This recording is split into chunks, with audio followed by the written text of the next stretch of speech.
Comics Plus, what's going on? Wakanda forever. We're gonna play the Guardians of the Galaxy game on Twitch real quick, but we figured we watch some details on Black Panther Wakanda Forever. The new Rockstars have their extensive breakdown. Let's go ahead and see what it's all about.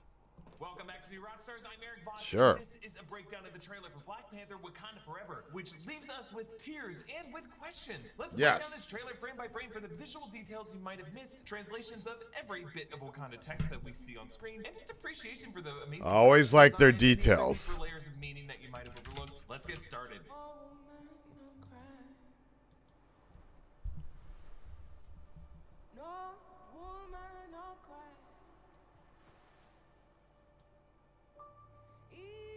Okay, I can't find my headphones. The trailer opens with No Woman, No Cry by Bob Marley. Wailers, but here covered by Nigerian singer Thames. Bob Marley's lyrics are often misinterpreted as, if you have no woman, there's nothing to make you cry. But that's not what? True. It's not a song for what? Men. It's really a song for women. It means, woman, don't cry. I have never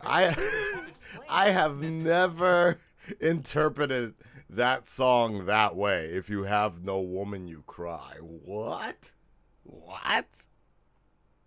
Is really about the strength of women and encouragement to be like a lion with yes. without a man. And Barrett encouraging women to rise I never up as lions applies to the women of this movie. Nakia, Shuri, Ramonda, Okoye, Aneka, and Riri Williams. That despite their tears, they can still be strong feline warriors in their own right. Nakia stands on a beach with a Mayan pyramid behind her. These types good catch. Mexico along the Yucatan Peninsula, and the Atlanteans in this film are going to be connected to ancient Mayan culture. Namor actor Tenoch Huerta told Vice that he had to learn a language for this movie that was based on ancient Mayan. We'll talk more about how that affects the plot of this movie, but let's move on. Don't shed no tear. No woman, no cry.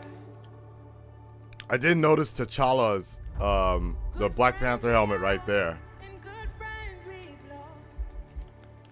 So here, Ramonda sits upon the Wakandan throne, flanked by the Dora Milaje, and the floor of this room that she shares with the other tribe elders is the exposed red clay floor of Mount Bashenga. This throne itself bears the Wakandan letters that translate to wisdom and loyalty. And notice how Ramonda appears to have a chunk of vibranium ore on her armrest. Maybe the conflict in this movie has to do with vibranium as a natural resource that is being plundered, both from the Wakandans and from the Atlanteans. To the left, in blue and purple, is Dorothy Steele as the elder of the merchant tribe, returning from the 2018 film. Dorothy Steele passed away at age 95 in October 2021 after completing her work for this film. And the streets of Wakanda citizens dance in white clothes. White is what Wakandans wear when they are in mourning. Ramonda and Shuri were both wearing white to mourn. Right, for the father, yeah. In the 2018 film. A comfort for your loss. Thank you, Nakia. Now Wakanda celebrates the life of T'Challa. Shuri grieves in a procession with her mother Ramonda over the Marvel Studios logo that's also in white, led by the Dora Milaje, who, in this very rare occasion, trade out their red uniforms for these white robes. So yes, this film will address Chadwick Boseman's death by showing the death of T'Challa. How the character has died remains unclear. Some have wondered if this film might be set during the blip. Maybe. I really hope it's set during the blip. Like, don't Again, yes, Shuri took, like, and I don't want to make this controversial because I know there's a heated debate about this, and I know, like, there's actually the hashtag recast T'Challa and things like that. All I will say is that I hope this movie addresses T'Challa being dead through the blip, the decimation. But that wouldn't make sense. If Shuri is actually in the funeral, then that wouldn't make sense because, to my knowledge, she was blipped away as well. Thanos snapped her as well. So I hope T'Challa, it's only through being decimated, and that's it. And eventually he does come back and it's played by another actor, and or they use the recaster software and keep T'Challa to a minimum, because there's just like, if anybody who's actually read the Black Panther comics, one, you do know that, yes, Shuri does take over temporarily while T'Challa's in a coma. Storm ended up having to go back and get her man and everything from the afterlife, or from the in-between, the life in between. Two, T'Challa's story just has so much to tell. There's so much, and there's so much banter between him and Namor throughout the years, even leading up to Secret Wars, that there's the two kings from opposing sort of tribes have so much in common, but have so little in common that it has this great sort of feeling about, you know, strong men being kings and leading a culture in quote unquote a white man's world, right? There's so much to do with that you got to bring back T'Challa eventually. So. Dusting, but that is not possible because Shuri was among the dusted, yes, according to Avengers correct. Endgame, and Shuri is in this movie. Also, according to everyone on cast and crew, this, along with every other Phase 4 title aside from a couple flashbacks, is set definitively after the blip. I just hope that they don't make the actual circumstances of its death a kind of plot point to the movie. Like, this movie does not have to be a conspiratorial mystery to solve how T'Challa died, but rather a story about what people do after in his absence. Now, the gate that they are headed toward has a statue of Bashenga. Bashenga was the first Black Panther and Wakandan king who united the tribes of Wakanda, and the one who first consumed the heart-shaped herb to come into communion with Bast. Here you can actually see Bast sitting at Bashenga's feet. But then notice the figure to the right. That is a female figure. Could it be Bashenga's wife, his sister, his daughter, his mother? There is another feline sitting at her feet, which I interesting, believe a female. Bast is derived from Bastet, the Egyptian feline goddess, the more peaceful of the pairing that also includes the more aggressive feline deity of Sekhmet. T'Challa actually mentioned both of these in Civil War. In my culture, death is not the end. It's more of a stepping off point. You reach out with both hands and Bast and Sekhmet. They lead you into the green veld where I believe one of them was in green veldt, I think we all Moon assumed Knight. that was the ancestral plane, but this green garden may actually be the green veldt on this side of the plane, the one that leads to the ancestral plane. This appears to be the Royal Cemetery, aka the necropolis of Wakanda. So as the past couple titles of the MCU have started to explore how certain superheroes are avatars of deities, and how those deities are actually represented in the Marvel Universe in Omnipotent City and Thor: Love and Thunder, including someone who we thought was Bast, and a white-furred feline figure that I think might be Sekhmet. This film may now expand this kind of mythology to include both the Black Panther and Bast and an ancestral female companion empowered by Sekhmet. Moving on. Along the way, in this great future, you can't forget your past. There's another angle of the throne room showing the Dora Milaje in formation, and now the columns have writing on them. We can see in power, then T'Challa, then our hero, and honor forever. And we know from some set photos that the full transcription of this phrase is rest in power, King T'Challa, our hero, 'twas an honor. And notice how each platform represents a different part of Wakanda. We actually saw these platforms in the art behind Yeah, the you're right, 2018 John. film. On the left, the column at the guard's feet reads Golden City. That is the name of the central metropolis of Wakanda. The next one, King's Guard, that represents the Dora Milaje. Next one, River Tribe, that is the Green Cloak Tribe from Warrior Falls, the tribe Nakia comes from. And the fourth one, Mining Tribe, that is the Red Cloak Tribe that we saw at Warrior Falls. And behind each of these are tableau symbols in red clay, much like the floor of this. Damn, new Rockstars breaking this shit down. With expansive branches and equally expansive roots, likely the Panther tree that we see in the ancestral plane. But you may also be reminded of the Asgardian Yggdrasil Worlds tree. It's just always interesting when the MCU's disparate mythologies parallel each other in little ways like this. Then Ramonda, now in black, stands on the shoreline that we think Nakia is on, and notice some gray hairs are visible under her headpiece. She looks magnificent, but even she cannot hide the toll that her life and losses have taken on her. Moving on. I like the way you set that up. Oh, doing an underwater birth, Here which we is see actually the birth of Namor. Namor is Marvel's first mutant, publication date-wise, and now that the MCU has finally said the word mutation in the context of Comic-Con, it's likely that they're gonna call Namor a mutant in this movie as well. Namor is the mutant son born to the Atlantean princess of Fen and a human captain of the Lemurian Star, which kind of got referenced in Winter Soldier. Target is a mobile satellite launch platform, the Lemurian Star. Yeah, Lemurian Star, Lemurian Star, potato, topato. Now, while DC's Aquaman first appeared in 1941, Namor actually precedes him, joining Captain America in the android form of the Human Torch in 1939. Yes. These three were the first real Marvel superheroes. Over the years, Namor has been known as really an The anti-hero Defenders. who seeks vengeance against surface dwellers, and in more recent comics has had a history of bad blood with Wakanda and T'Challa. Now, Atlantis has actually been hinted at a few times in the MCU. In Iron Man 2, the world map that gave us our first sighting of Wakanda in the MCU also included a site in the South Atlantic Ocean. And then Endgame had that one line about the underwater earthquakes. Get a reading on those tremors? It was a mild subduction under the African plate. How are we handling it? It's an earthquake under the ocean. We handle it by not handling it. And now we actually get to visit Atlantis and meet these people. It's interesting how this mother gives birth in shallow water. You can see the surface right above her head. All the Atlanteans that we see are blue-skinned, as Namor's mother was in the comics, but here, his mother may be human, thus the shallow water. Just a human who might have fallen in love with an Atlantean father, and that's why Namor isn't blue. Maybe his skin is a reflection of his mutation. Let's move on. Oh, wow. Oh, wow.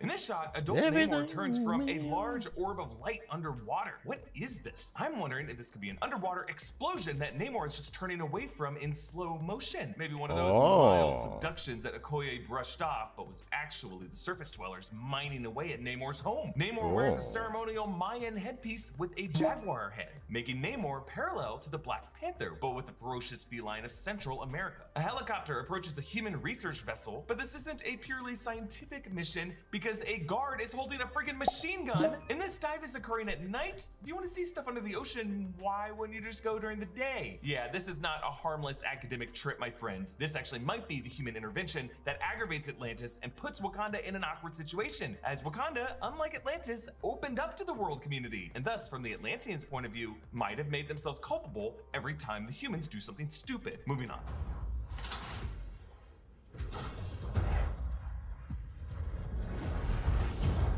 Fire.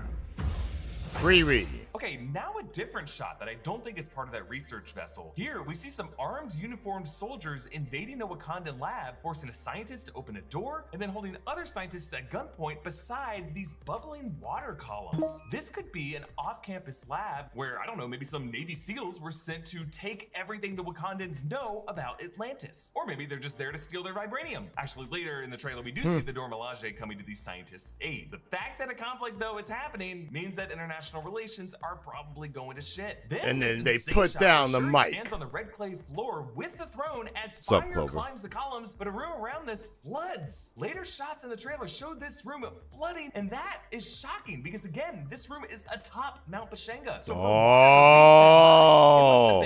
Namor flooded them. And indeed, as we see throughout the trailer, all of Wakanda is going to flood. Oh, it looks like it's going to closely adapt the 2012 Avengers vs. X-Men comic storyline, in which, and it's kind of crazy, just go with me on this, the Phoenix Force takes 5 hosts, one of them Namor, and tracks down the Avengers to Wakanda, and then uses Namor's amplified powers to flood the entire nation of Wakanda, killing countless innocents. So I assume in this, and I believe Dr. Doom set Wakanda that up as too. A kind of final escalation, maybe a measure of last resort that begins with Wakanda siding with humanity over them. But is it gonna be Namor who floods Wakanda, or one of the other Atlanteans that he doesn't necessarily agree with the extremity of? Let's play a quick round of Would You Rather. Would you rather be up at 6 a.m. for a flight to Hawaii tomorrow, or meet up with your best friend who you haven't seen forever, who's only in I have no idea. Fall 2023. Looks like Shuri might be doing some recruiting of great Iron. Great Riri Williams. Shuri in the and use my code new Rockstars at checkout. I have no idea. Yep, Namor floods him in the comic, kills him, but yep, it's crazy, dude. In the lab greets Riri What's up, Amy? Williams, aka Ironheart, a brilliant MIT student and engineer played by Dominique Thorne. And she's gonna be getting her own Disney Plus series in fall 2023. Looks like Shuri might be doing some recruiting of great minds from Tony Stark's alma mater. Now, Letitia Wright as an actress is just very thin, but notice as she approaches Dominique Thorne, she has definitely put on a bit of mass in her shoulders. I only bring this up because the final shot of this trailer is just gonna force us to pay close attention to all of these actors' physiques. Fair enough. Right as Shuri and Riri slap hands, Tim's repetition of everything that unvaxxing she's doing seamlessly into Kendrick Lamar's All Right. All right. Like many Bob Marley songs, Lamar's All Right became a protest anthem. He conceived this track while visiting South Africa's Robben Island to see the cell where Nelson Mandela was imprisoned, and he wrote these lyrics with an intent to heal. Thereafter, this song became a key song for the BLM movement, both to grieve, but also to fight through that grief and find a way to express joy and to keep one's head up. We gonna be all right. We gonna be all right. And I love how both of these songs in this trailer work together to try to comfort us, to try to keep us strong. Let's move on. This was a cool shot here. Isn't that yeah.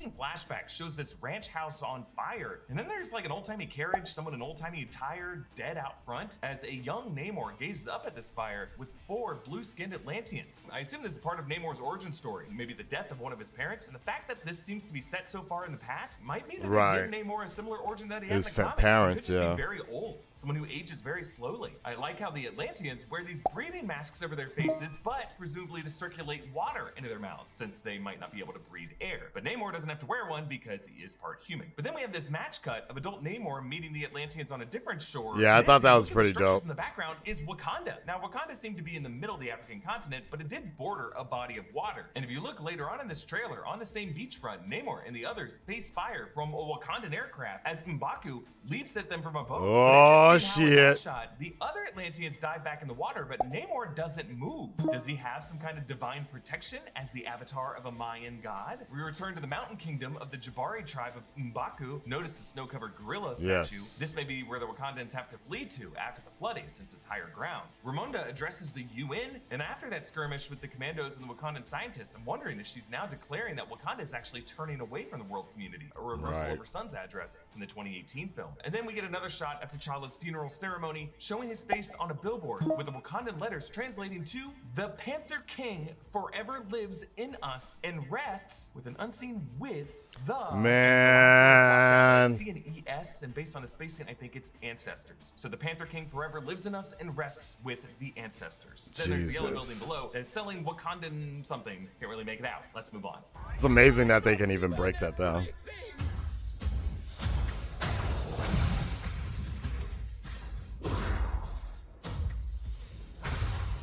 Tell me about the dragon. So the dragon. Speech given by Ramonda that I thought was in the UN is actually being delivered in the Wakandan throne room. Right. Perhaps to the Atlantean invaders who are now demanding more from her. And she says, "My entire family is gone." So T'Chaka and T'Challa are gone, but what about Shuri? I would be really surprised if Shuri dies in this movie, but she may not be actually dead. She might just be in the ancestral plane, and Ramonda just thinks she's Which dead. I hope Shuri to T'Challa access is the also in. ancestral plane, she would have to find a way to synthetically regrow the heart-shaped herb. The ancestral plane could be where she encounters her father T'Chaka, her brother T'Challa, maybe in the form of a silent panther sitting in the tree. But also in the ancestral plane, my friends, is likely her cousin Killmonger. I got some more thoughts on that later. We get a Really? shot of I don't Namor think so. over Atlantean I don't think borders on so. a bridge that He kinda went looks like somewhere the else. same bridge over the Potomac that Everett Ross is walking on. Maybe the Atlanteans also attack an American military site like the Pentagon, which is right along the Potomac. And that could be what leads that SEAL team to attacking the Wakandan lab for intel on the Atlanteans or the Vibranium. And I like that female Atlantean has a necklace with it looks like a barracuda jawbone. Very cool. Then the shot of Riri Williams hammering away in Shuri's lab, popping out a piece of Womp vibranium in womp. the shape of an Ironheart. Ironheart, suggesting that Riri Williams' Ironheart suit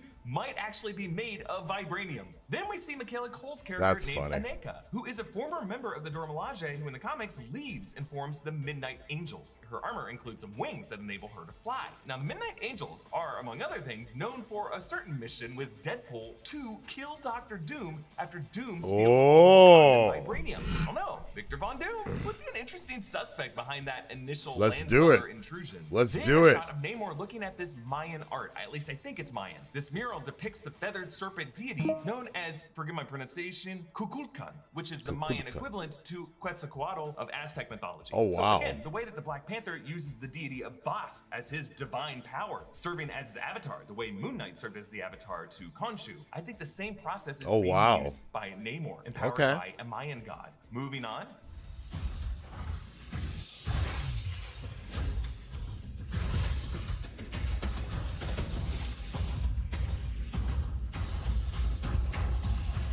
So Okoye fights the Atlanteans on that bridge that I mentioned before. Their spear strikes, pushing her back toward the water, you should note, until she plants her spear in the concrete. Then some shots of a street chase of the motorcycle in a red car, and then another shot from within that red car shows a drone plane crashing into a line of Oh, police cars. shit. A close-up Wow, of Namor good catch. with a necklace of pearls, or could those be Martha! Moyo beads? Probably pearls, but they also kind of look like Moyo beads. Martha! The Atlanteans may have their own supply of vibranium, and that is why they were initially initially targeted. Namor, or some other Atlantean, descends into this throne that is encased in the jawbone of a shark. I love how the top of the jawbone has 2 rows of teeth, because sharks shed their teeth. And then a Wakandan versus Atlantean sea battle. Dozens of Atlanteans surrounding a vessel in a coordinated strike, and then the Dora Milaje leap off that deck, tethered to knock them off the side of the vessel. Wow. I love this Jack Sparrow shit. And I want to know what kind of ship this is. Why are the Wakandans venturing out in the ocean? I have a theory for why they may be setting their sails in the final section.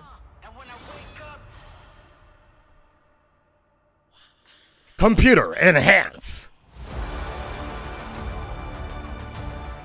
So who is They are the our new professionals, Black bad. Panther in this black and gold suit? I initially thought Shuri, since, you know, Letitia Wright has put on some muscle. But based on the silhouette, I will say it looks more like Nakia, who is the Yes. first character we see in this trailer. But at the end of the day, I could be wrong. I just do think this figure looks a bit more masculine to me. And really, the clue I'm most interested in comes from the line of Kendrick Lamar's All Right that Coogler cuts to black on.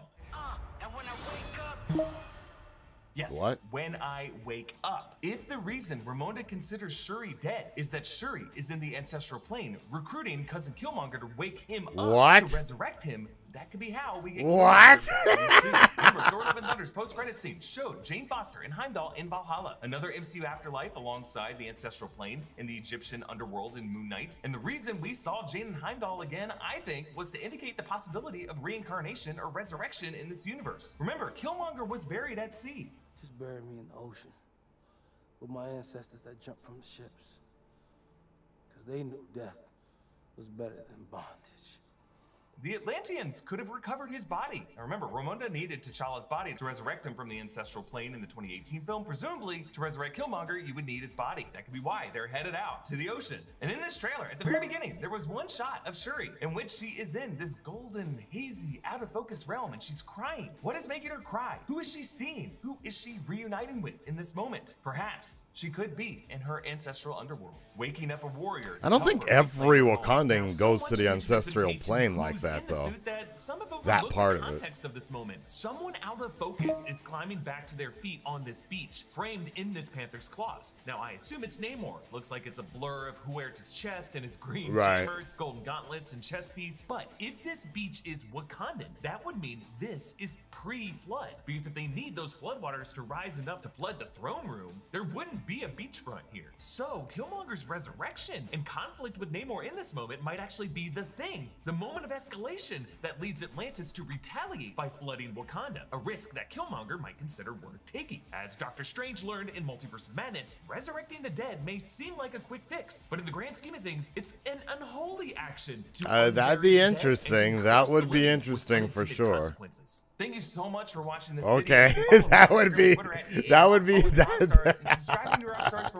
we about to start calling Eric Mr. Fantastic, because that's a stretch if I've ever seen it, man. I mean, it's a nice stretch though, but you know, in all likelihood, the new Black Panther is going to be shitty, especially based on that all the promotional art we've seen of Black Panther. It is highly hinted that it's a female behind the mask, which is fine. You know, I think fine temporarily.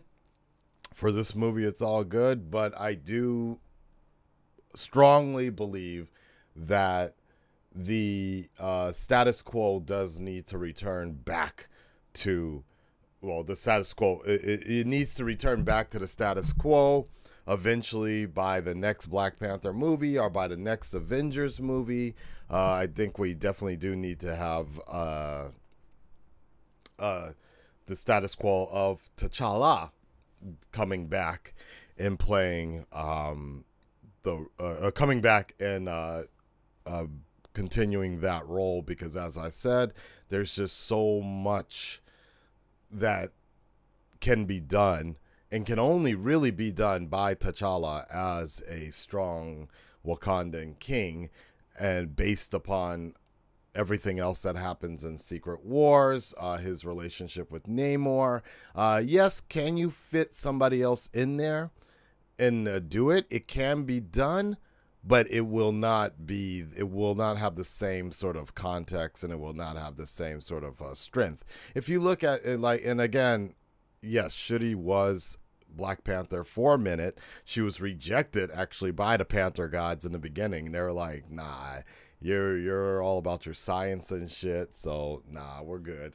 But then eventually they gave her the powers temporarily, and while T'Challa was in a coma, Storm came, got her man back. T'Challa came, and you know, it's always been T'Challa as the Black Panther. The status quo, same as Bruce being Batman. Yes, you'll have other people playing Batman for a minute, but it always comes back. Same as Thor, same as Iron Man.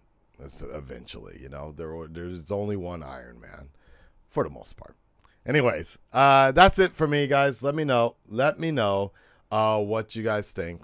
Red Nation, stand up, speak up, and that was a good breakdown. Thank you, Eric. Peace.